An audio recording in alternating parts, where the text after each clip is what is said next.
وأشهد أن لا إله إلا الله وحده لا شريك له وأشهد أن محمدا عبده ورسوله أما بعد فإن خير الحديث كتاب الله وخير الهدي هدي محمد صلى الله عليه وآله وسلم وشر الأمور محدثاتها وكل محدثة بدعة وكل بدعة ضلالة وكل ضلالة في النار اللهم صل وسلم على نبينا محمد وبارك وسلم وصل عليه أعوذ بالله من الشيطان الرجيم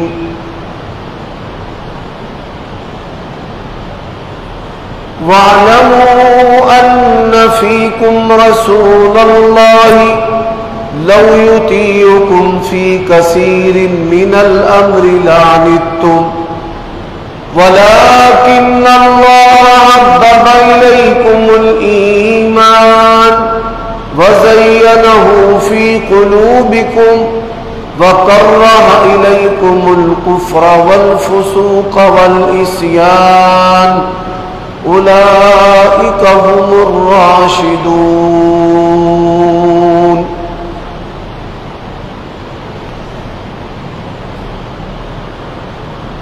عیوب اور نقائص سے منزہ اور پاکیزہ تمام قسم کی حمد و ثنا اللہ وحدہ لا شریک لہ کے لیے، اور درود و سلام شفیع للمذنبین خاتم النبیین رسول کریم رؤوف الرحیم صلی اللہ علیہ وآلہ وسلم کی ذات اقدس پر۔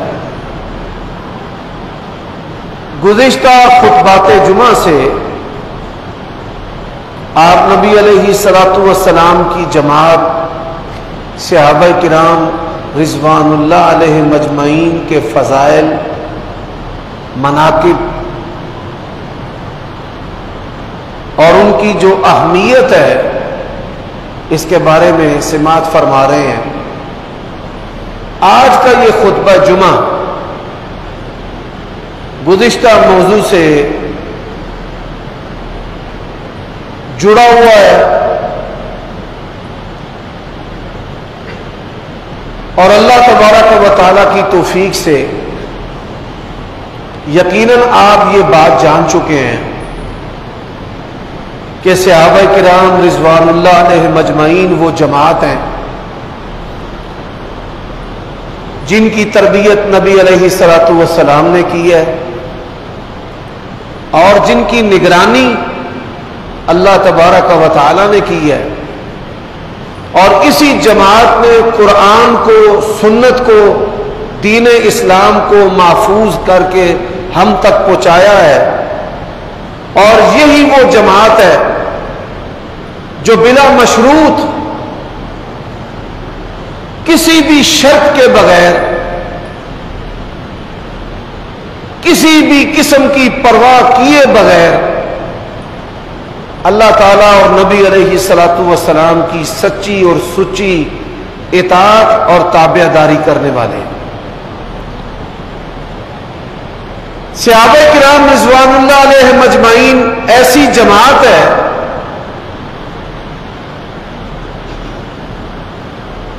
کہ جو صرف کتاب و سنت کو محفوظ کرنے والے نہیں، بلکہ کتاب و سنت کو سمجھنے والے، ان کے فہم کے بغیر، صحابہ کرام کی سمجھ کے بغیر قرآن کو اور نبی علیہ الصلوۃ والسلام کی سنت کو سمجھنا یہ ممکن ہی نہیں ہے۔ گمراہی جو ہے وہ تب جنم لیتی ہے جب فرقے، گروہ اور علماء سو صحابہ کرام رضوان اللہ علیہ مجمعین ان کے فہم کو چھوڑ کر اپنی مرضی اور مطلب کے ساتھ قرآن اور سنت کا معنی کرنا شروع کر دیتے ہیں۔ حضرات، دنیا کے اندر کوئی بھی بدعت خواہ وہ چھوٹی ہے یا بڑی ہے، اگر آپ بڑا سادہ اور آسان سا سوال کریں کہ آپ یہ جو عمل کر رہے ہیں کیا صحابہ کرام رضوان اللہ علیہ مجمعین نے یہ عمل کیا تھا؟ کیا قبر پر اذان دی تھی؟ کیا اذان سے قبل صلاۃ و سلام پڑھا تھا؟ کیا صحابہ کرام نے کل 10واں 40واں اور عرس کیا تھا؟ کیا صحابہ کرام نے قبروں پر پھول نچھاور کیے تھے؟ کیا صحابہ کرام نے قبروں کو پختہ کیا تھا؟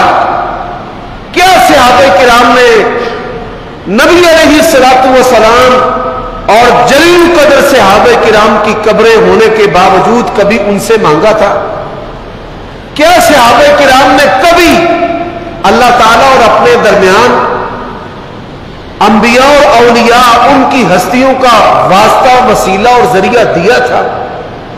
کیا صحابہ کرام حضرت ابو بکر اور عمر کے بارے میں یہ نظریہ رکھتے تھے کہ یہ ہیں تو ولی اور ہر چیز کو جاننے والے ہیں، پوشیدہ چیزوں کو بھی جانتے ہیں، عالم الغیب ہیں؟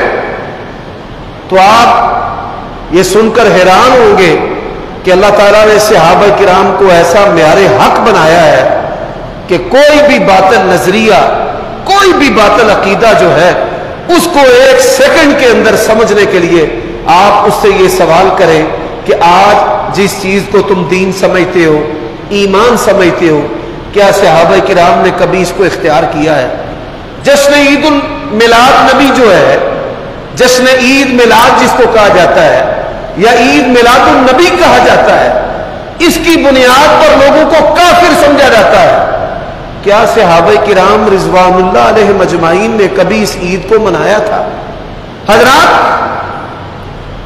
محرم الحرام کا یہ پہلا خطبہ جمعہ ہے، اپنے بدن کو چھیدا جا رہا ہے، چھریاں ماری جا رہی ہیں، اپنا خون نکالا جا رہا ہے۔ یہ جو ماتم ہے، سوگ ہے، حضرت حسین رضی اللہ تعالی عنہ 61 ہجری میں شہید ہوئے ہیں، 40 سال بعد تک صحابہ کرام دنیا کے اندر زندہ رہے ہیں۔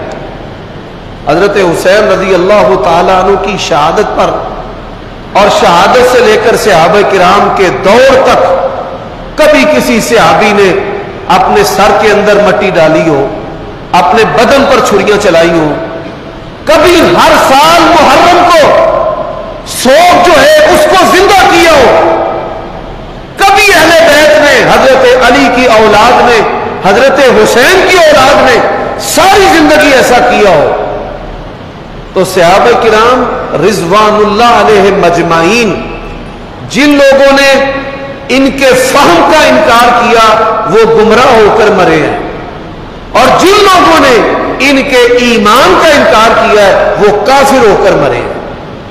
تو صحابہ کرام ان کے ایمان کو ماننا اور ان کے فہم کو ماننا، یہ حق والا جو بندہ ہے اس کے لیے ضروری ہے کہ ہم صحابہ کرام کے ایمان کو بھی مانتے ہیں اور ان کے فہم کو بھی مانتے ہیں۔ یہی وجہ ہے کہ جتنے بھی اہل بدعت ہیں وہ صحابہ کرام کو مانتے تو ہیں لیکن ان کے فہم کو نہیں مانتے، اور جتنے قرآن کی صحت کا انکار کرنے والے ہیں، نعوذ باللہ صحابہ کرام کو کافر کہنے والے، دین اسلام کے جو ارکان ہیں اس کا انکار کرتے ہیں۔ اب میں قرآن مجید سے آپ کو مثالیں دے کر سمجھانا چاہتا ہوں کہ صحابہ کرام رضوان اللہ علیہ مجمعین یہ کیسی ہستیاں تھیں، ان کا اللہ تعالیٰ کے ہاں کیا مقام تھا۔ دین اسلام کے اندر ان کی کیا اہمیت ہے؟ سب سے پہلا واقعہ، نبی علیہ الصلوۃ والسلام آپ کے دور میں 4 مؤذن تھے، 4 صحابہ کرام تھے کہ جن کی آواز بڑی پیاری تھی، اور وہ صحابہ کرام نبی علیہ الصلوۃ والسلام کے دور کے اندر اذان دیا کرتے تھے۔ آج ہماری مسجدوں کے اندر بچوں کو اذان نہیں دینے دیتے، حافظ قرآن اگر کوئی بچہ ہے اس کو نماز نہیں پڑھانے دیتے۔ آپ یہ سن کر حیران ہوں گے کہ فتح مکہ کے بعد مکہ کا مؤذن نبی علیہ الصلوۃ والسلام نے جس کو مقرر کیا وہ نابالغ بچہ تھا، اور نبی علیہ الصلوۃ والسلام صحابہ کرام رضوان اللہ علیہم اجمعین کے ساتھ مکہ کے مضافات میں شہر سے باہر ایک جگہ پر تھے، اذان کا وقت ہو گیا، وہاں کچھ بچے کھیل رہے تھے۔ نبی علیہ الصلوۃ والسلام کے مؤذن نے جب اذان دی تو بچوں نے اس اذان کی نقل اتارنا شروع کر دی۔ اب ایک آواز جو ہے وہ نبی علیہ الصلوۃ والسلام کو بڑی بھائی، آپ کو بڑی پسند آئی کہ یہ کتنی پیاری آواز ہے۔ رسول اللہ صلی اللہ علیہ وآلہ وسلم نے نماز ادا کرنے کے بعد صحابہ کرام سے کہا کہ پتہ کرو یہ اذان دینے والا کون ہے۔ جب پتہ کیا گیا تو ایک بچوں کی ٹولی تھی، ان کو پکڑ کر نبی علیہ الصلوۃ والسلام کے سامنے پیش کیا گیا۔ آپ صلی اللہ علیہ وآلہ وسلم نے پوچھا کہ تم میں سے اذان کس نے دی ہے؟ تو بچے جو ہیں وہ ڈر کے مارے خاموش ہو گئے کہ پتہ نہیں ہم نے کیا جرم کیا ہے اور اس کی ہمیں کیسے سزا ملے گی۔ تو آپ صلی اللہ علیہ وآلہ وسلم نے بچوں سے اذان کے کلمات جو ہے وہ سننے شروع کر دیے۔ ایک بچہ جو ہے آپ صلی اللہ علیہ وآلہ وسلم نے اسے کہا کہ تو پڑھ۔ جب اس نے اذان سنائی تو نبی علیہ الصلوۃ والسلام بہت خوش ہوئے۔ اس صحابی کا نام ابو محذورہ ہے، یہ نابالغ بچے تھے۔ آپ صلی اللہ علیہ وسلم نے ان کو چاندی کے سکوں کی ایک تھیلی جو ہے بطور انعام کے دی، جیسے کوئی آدمی 100 کی جو گٹھی ہے وہ بطور انعام کے کسی کو دے دے۔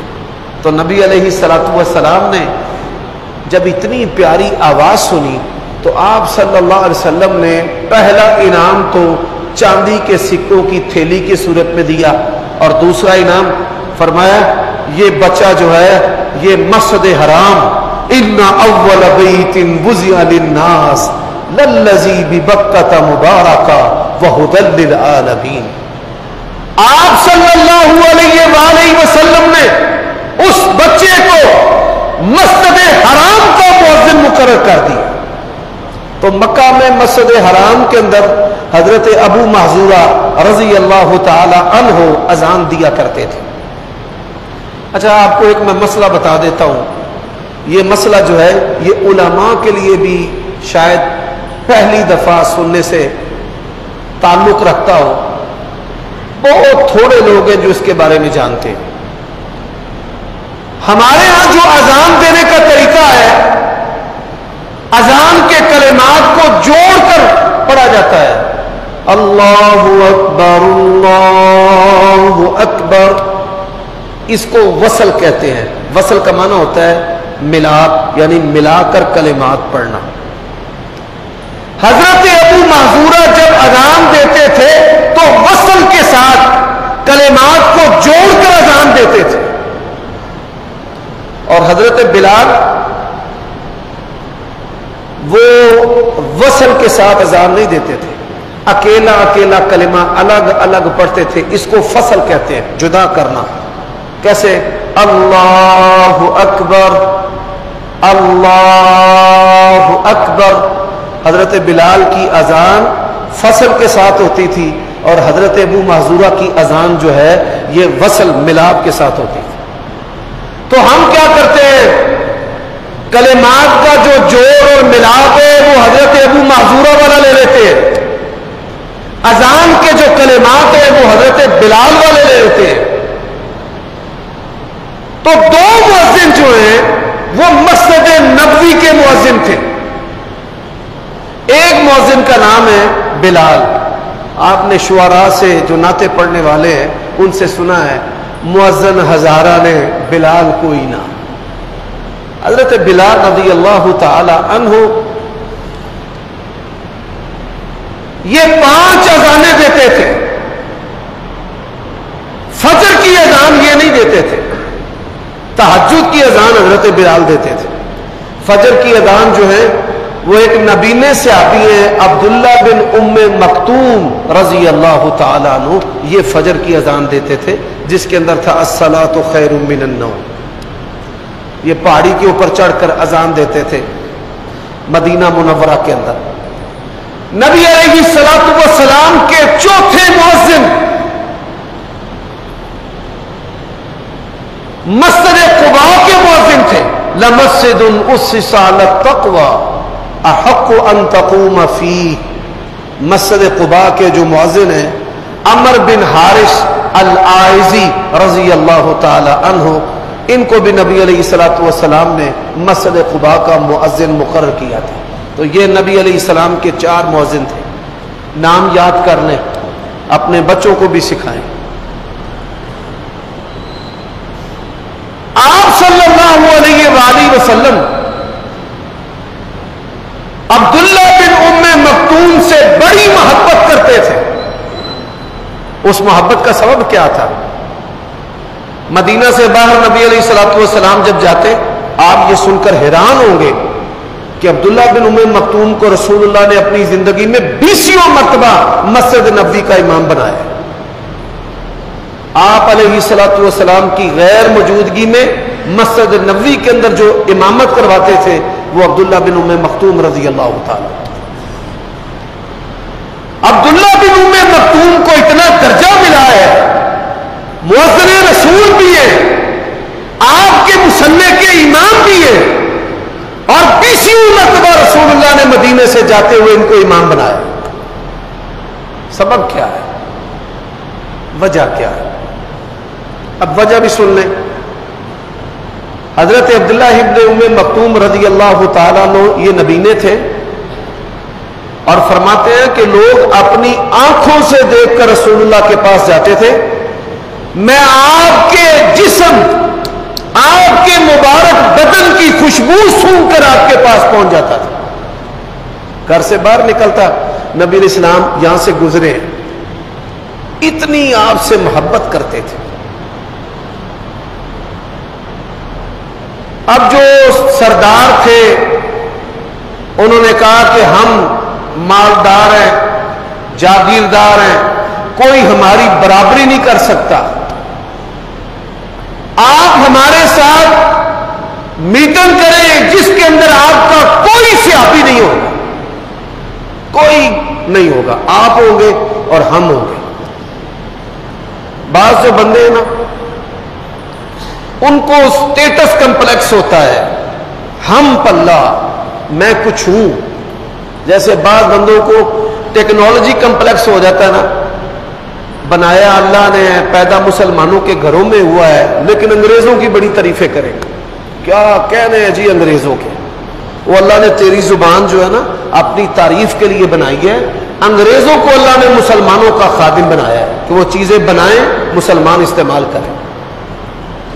اور بعض بندوں کو اس کا بڑا کمپلیکس ہوتا ہے، اسی طرح بعض بندے ہیں ان کو سٹیٹس کا بڑا کمپلیکس ہوتا ہے،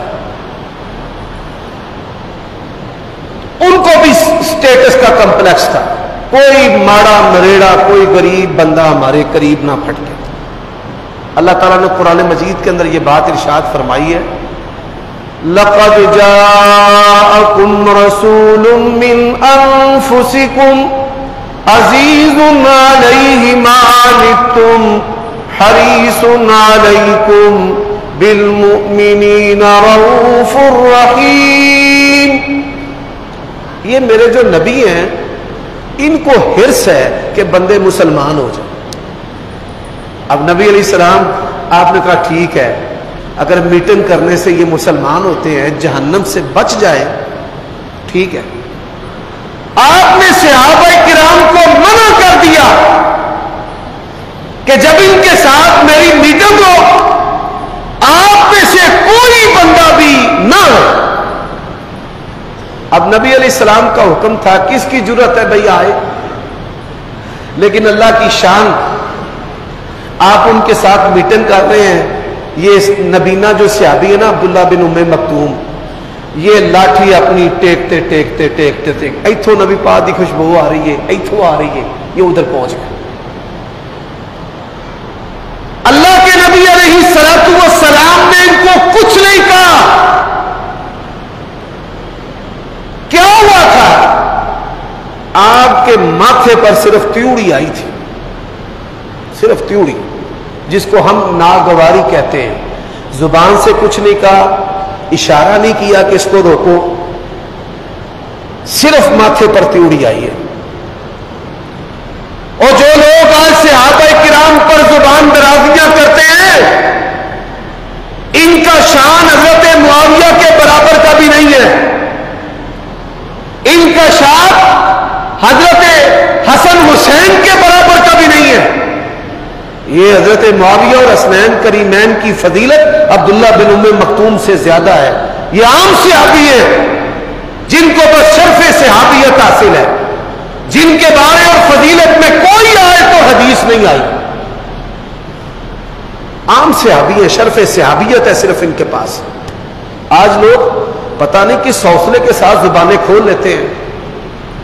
یہ تیوڑی جو ہے یہ کس کے چہرے کی ہے؟ قد نرا تقلب وجهك فی السماء, یہ وہ چہرہ ہے جو والضحیٰ کا چہرہ ہے, جس چہرے جیسا اس کائنات میں کوئی چہرہ نہیں ہے. پر اللہ تبارک و تعالی نے کیا کیا؟ پوری سورت عباسہ عبداللہ بن ام مکتوم کے لیے آسمان سے اتار دی. عبس وتولى ان جاءه الاعمى وما يدريك لعله يذكر او يذكر فتنفعه الذكرى اما من استغنى فانت له تصدى وما عليك الا يزكى وَأَمَّا مَنْ جَاءَكَ يَسْعَى وَهُوَ يَخْشَى فَأَنْتَ عَنْهُ تَلَهَّى كَلَّا. اس کا معنی کیا ہے؟ اے میرے پیارے نبی, یہ آپ کا صحابی ہے, انتخاب رب کا ہے. کسی ایک صحابی کے لیے مجھے آپ کے ماتھے پر بھی تیوڑی برداشت نہیں ہے. کیوں تیوڑی جو ہے آپ نے اپنے چہرے پر اس کے لیے لے کر کے آیا, کیوں نہ آیا؟ تو جب اللہ تعالیٰ کو پیارے نبی کے چہرے پر تیوڑی گوارا نہیں ہے تو مجھے بتائیں ہم اہل ایمان کسی کی زبان کو کیسے گوارا کر لیں؟ سوچیے اللہ کے لیے. حضرات میں دوسری مثال دینے لگا ہوں. یہ مثال ہے ایک نبی نے آدمی کی. میں دوسری مثال دیتا ہوں. قرآن مجید سورت کا نام ہے سورت مجادلہ. یہ 28ویں پارے کی پہلی سورت ہے. ایک عورت ہے جس کی وجہ سے یہ پوری سورت نازل ہوئی ہے. ایک عورت کی وجہ سے. کیا کوئی خاص عورت ہے؟ امہات المومنین میں شمار نہیں ہوتا. آپ کے رشتہ داروں میں اس عورت کا شمار نہیں ہوتا. کوئی غازیہ, کوئی شان والی کہ اس کے بارے میں کوئی الگ سے آیت اور حدیث آئی ہے, ایسا بھی نہیں ہے. ایک عام صحابیہ ہے. عام. ہوا کیا ہے؟ میاں بیوی کی لڑائی ہو گئی. اس صحابیہ کی اپنے خامند کے ساتھ لڑائی ہو گئی. چچا کے بیٹے کے ساتھ اس کی شادی ہوئی تھی. یہ جو کزن میرج ہوتی ہے نا, ان میں لڑائیاں بڑی ہوتی ہیں, محبت بھی بڑی ہوتی ہے, لڑائیاں بھی بڑی ہوتی ہیں. چچا کے بیٹے کے ساتھ حضرت عبادہ رضی اللہ تعالی عنہ ان کے ساتھ ان کی شادی ہوئی. آدھی رات ان کی کھٹ پٹ ہو گئی.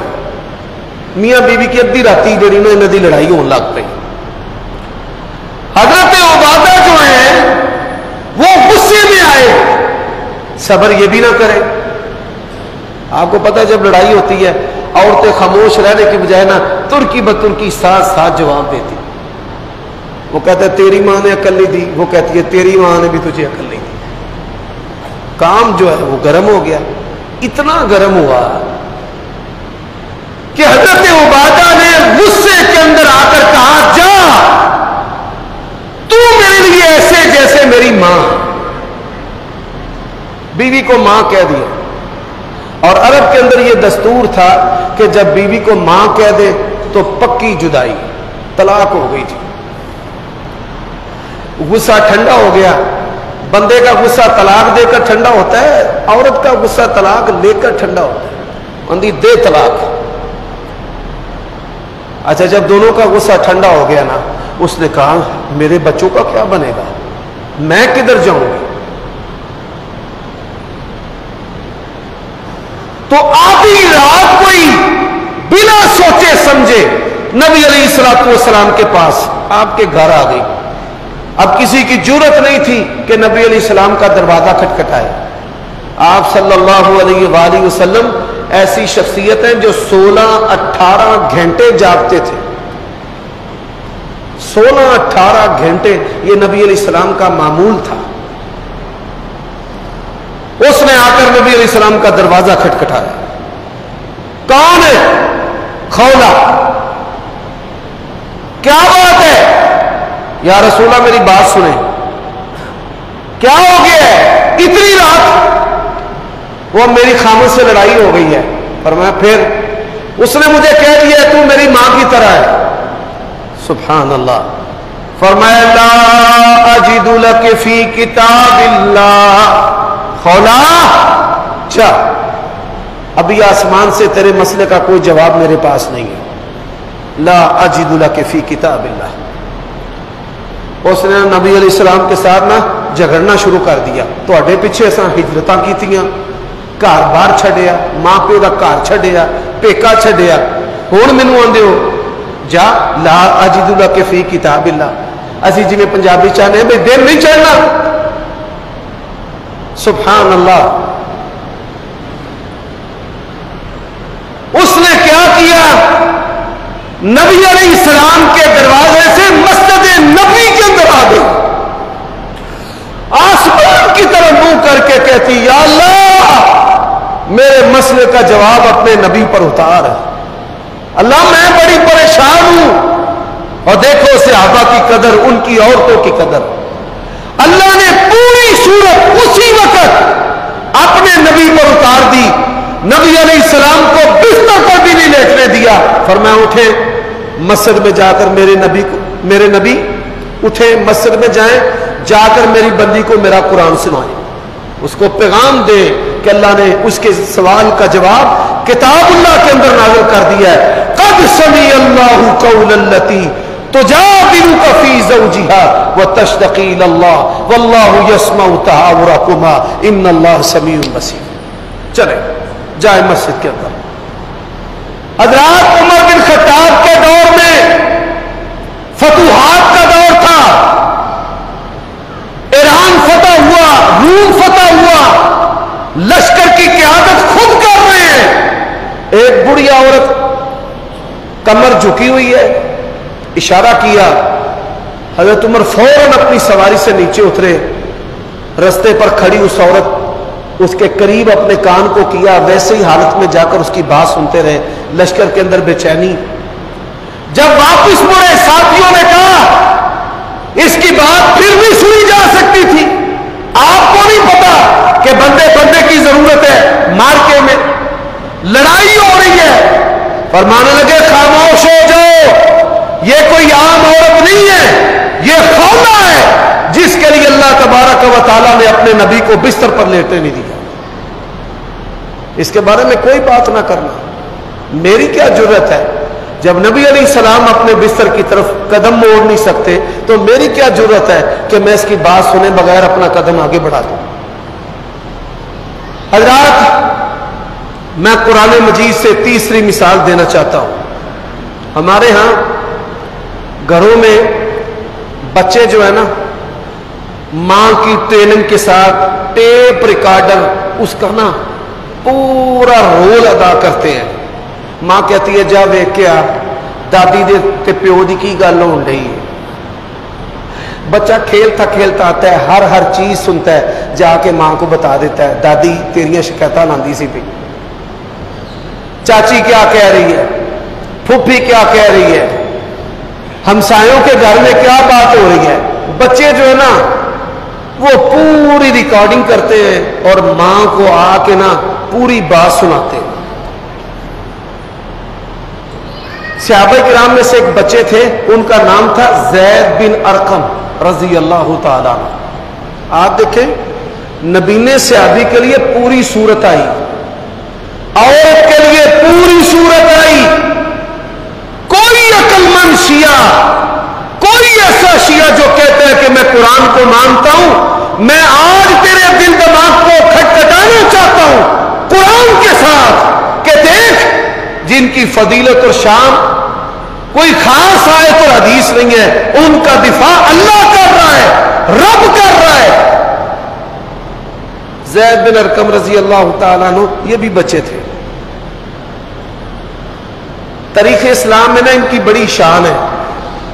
شان کیسے بنی اب وہ سنیے، بڑا دلچسپ واقعہ۔ عبداللہ بن ابی جو ہے یہ اپنے ساتھیوں کے ساتھ، اپنے حواریوں کے ساتھ میٹنگ کر رہا تھا اور کیا کہہ رہا تھا، ہم بڑ وڈیرے، ہم عزت والے، اور یہ جو مہاجر ہیں نعوذ باللہ ذلیل، ہم نے جا کر کے نا ان کو مدینے سے باہر نکال دینا۔ انہوں نے بات سنی، سیدھا نبی پاک کے پاس آ گئے، یا رسول اللہ۔ فرمایا ہاں کیا بات ہے؟ اے جی میرا نام زید ہے، میں ارقم کا بیٹا ہوں۔ فرمایا ہاں پتہ ہے مجھے۔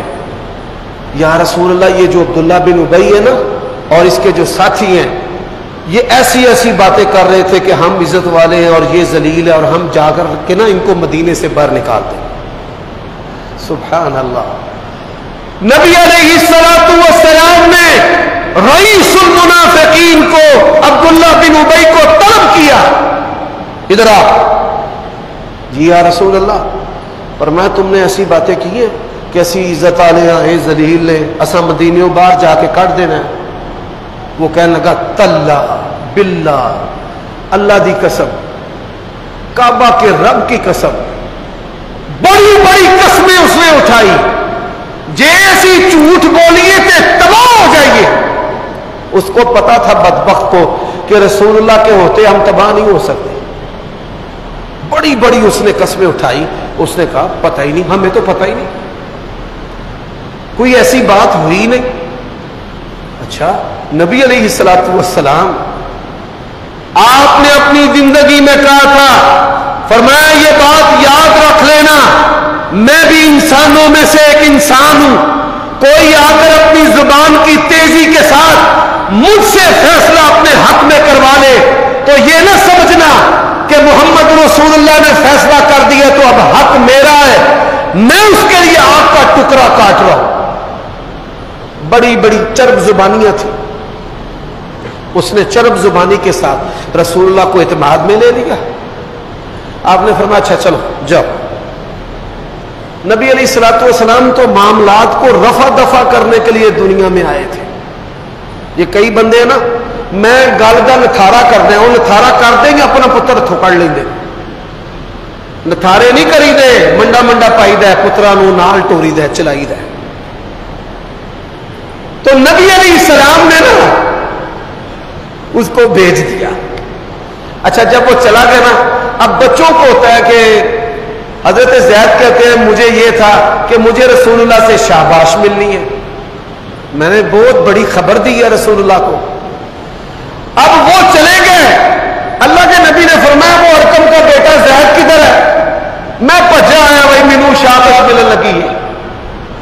لیکن ہوا کیا؟ شاباش ملنے کی بجائے اللہ کے نبی نے مجھے ڈانٹ دیا، خبردار بڑوں کے بارے میں ایسی بات نہیں کرتے، خبردار۔